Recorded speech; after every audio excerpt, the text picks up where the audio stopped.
I'm Cecilia Louie of Paper Zen. In this tutorial, I'll be showing you step by step a couple of methods of how to cut your quilling strips by hand.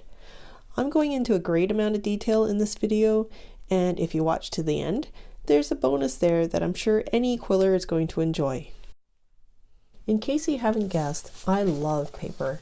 I'm always admiring the weight, and texture, and color of it, and I'm always hoarding paper for the perfect project.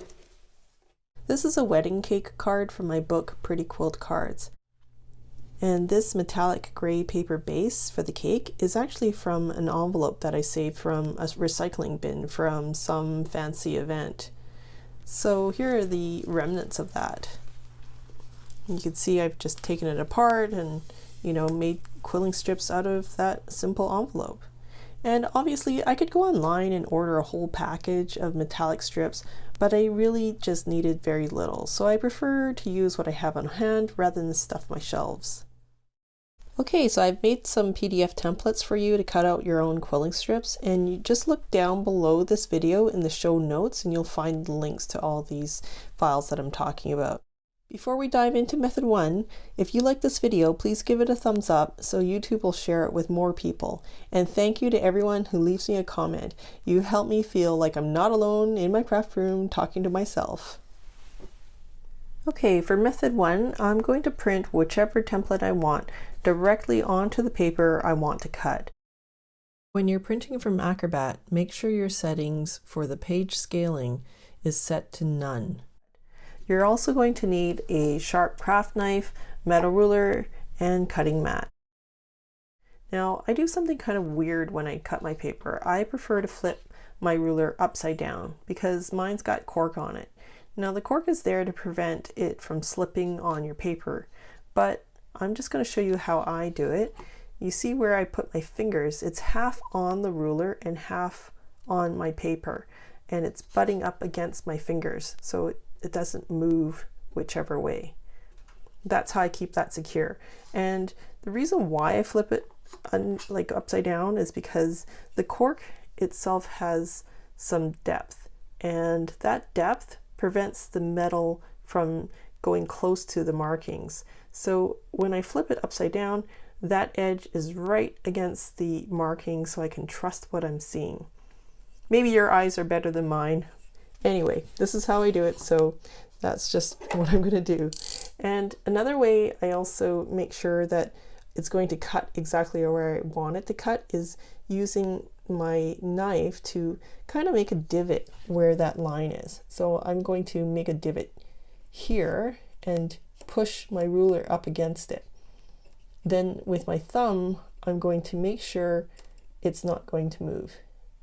Up here, I'm just going to make sure again with my knife that that's where I want it to be. Okay, so all the parties are in place, and now I'm ready to cut my paper.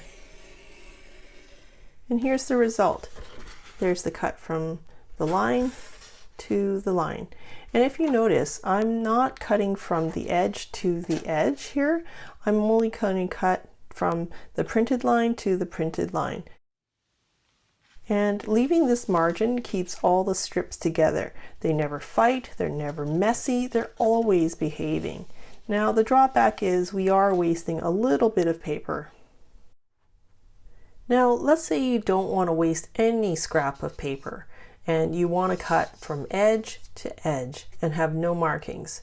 This would be method 2, to cut without margins. To do this, let's print out the template on regular paper, and we're going to cut off both the rulers at the top and bottom. And we're going to make the cut right on this part here and on this top part here. We're going to end up with 2 ruler strips. And we're going to tape these rulers down to our cutting mat. And we're going to line up the left edge, or this, like the first ruler mark here, on any of your markings, and make sure it's the same on top and bottom. And the distance between them is basically the length of your sheet. So in other words, at the top, we're going to line up like so here, and at the bottom, we're going to line up like so here. Okay, I'm going to do that and come right back. Okay, now I've got my rulers taped down to my cutting mat, and because the markings here are so wide, just make sure that when you do put the ruler down, if you're going to put it down on the left side of this line, then just make sure that you do the same on this side of the bottom part of the ruler, okay? Because it can be a little bit off, and that's gonna, well, it bothers me anyway. So now you can put your piece of paper in between the two markings and basically cut from edge to edge all the way. And if you're wondering why I wouldn't just cut all the way to the edge with these markings on them, well, that's because these markings are still on my paper, and for me, I can still see that little bit of toner marking on the strip, and that just, I don't know, it bothers me, okay? So, but do what you want. There's actually one more tip I wanted to mention, and that's for anyone who's cutting super thin strips. I just want to caution you not to press too hard. Let me show you what happens when you do. See how it gets all curled like that? That's no good. So you just want to practice maybe on a scrap piece of paper to apply just the right amount of pressure. We want to cut through the paper, but not make it curl. Okay, now for method number 3, using a rotary cutter. This is an old Fiskars cutter that I have, and I would still consider this to be cutting by hand because we are cutting it one strip at a time. Let me show you the pros and cons of cutting your strips using a tool like this. Now, you could certainly use the markings that you see here, but I personally find the lines to be quite thick. So if you choose this way, try to line up your paper on the same side of the line every time. Let me show you what I mean. Okay, I'm going to line up the edge of my paper with the number 3, and I find that you could consider this to be on the right side of that line, in the middle, or on the left side of the line. So whichever way you consider to read that line, just try to read it the same way. So if you're going to be on the left of that line, always stay on the left of that line every time that you make your cut, to try to make them as consistent as possible. So one thing I found about using a rotary cutter like this is I can never be sure exactly where that cutting edge is. So I have a simple trick to know exactly where it is. I'm just going to use some washi tape and just run it down the whole length of the cutting bar here.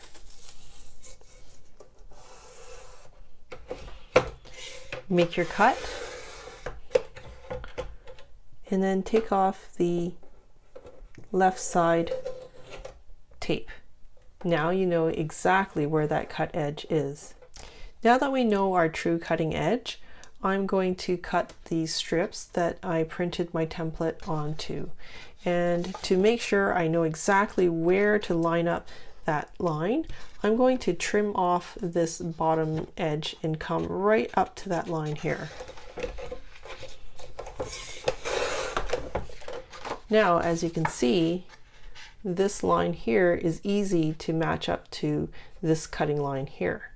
And you might think, okay, well, I'm just going to push this edge up against this straight edge here, line up where the washi tape is, and cut. Okay, let's take a closer look at this strip now. And as we can see, it was very easy to cut along that exact marking right there. And when you look at this side, you might wonder, well, this is off just a little bit. And why is that? That's because when paper is grabbed by your printer, it can be off a little bit. At least mine is. Maybe you've got a better printer, but that's what I've experienced. And you might wonder, well, does that mean that my strip is off? No, because you can compare by simply placing one end towards the other, and if those are matching, then you know that this strip is true from top to bottom. So what it does mean, though, is that you don't need to refer to both these markings as true. So in other words, this one's not real and this one is. Just go by one of those markings. So now you wonder, okay, well now I've got a strip that's cut from end to end and I've got markings on here and I don't want that. You can easily just cut that off, but I'm into lazy methods. So I'm going to show you a way to trim so that you can trim all your markings off at one time. So I'm just going to make some more cuts, and what I'm going to do is look from this way here, and I want to stop just before I get to that line here. So I'm looking from the side and I can watch the blade as it comes close to the printed line right here. So we're not going to cut beyond that. And do you see where your handle is right up here? Let's just take some of that discarded washi tape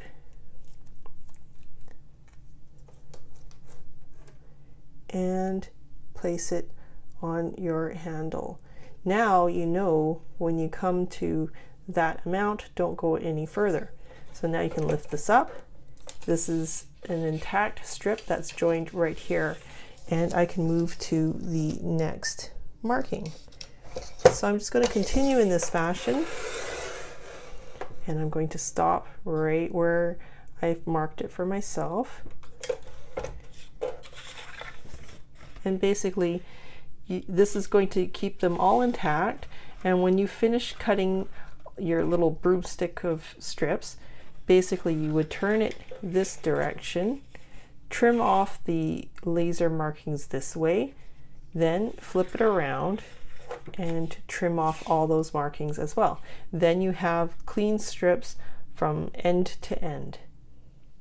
Okay, so for a scenario where you have a scrap piece of paper that's too small to put through your laser printer, you can't put any markings on here, is there a way to use my markings with a rotary cutter? And why would I do that? Well, there's actually a lot of markings here, and I don't know about you, but sometimes as I'm going along, I've cut to the wrong marking because there's so many lines here, right? So I'm going to apply my template to the rotary cutter. I've taped my template to my rotary cutter in two places, here and here. I've lined up one of the markings exactly on the cutting edge and allowed another marking to be on the right side. I have a dollar store circle template and applied some double-sided tape along the edge. Now it doesn't have to be a template like this, just something straight and has a bit of thickness. Line up the template on the first marking to the right of the cut line and stick the template down. Now we get to slide it on here, butting it up against our ruler. And now you've got a reliable strip every time. You move it over, and this way you don't even have to look at your notches anymore. You just keep going with it. It's easier to align a longer sheet of paper now because I'm running out of space here. There's no more, there's no more surface to run it up against this area here. So this is the next best thing. Actually, it's a lot faster, isn't it? You don't have to think about it quite so much. And now for my bonus. On the last page of my template, you're going to discover that you can type a message onto every one of these strips. And after you type out your message, you cut them out, you can wrap a gift, you can treat this like a customized ribbon. Can you imagine quilling strips that have your custom message? It's kind of like a message in a bottle. So I've just shared all my Jedi mind tricks with you on how to cut your own quilling paper. Do you have any that you'd like to share with everyone else? If so, I'd love to hear about it. Please leave a comment below. Thank you again for supporting my channel by giving my tutorial a thumbs up. See you next time.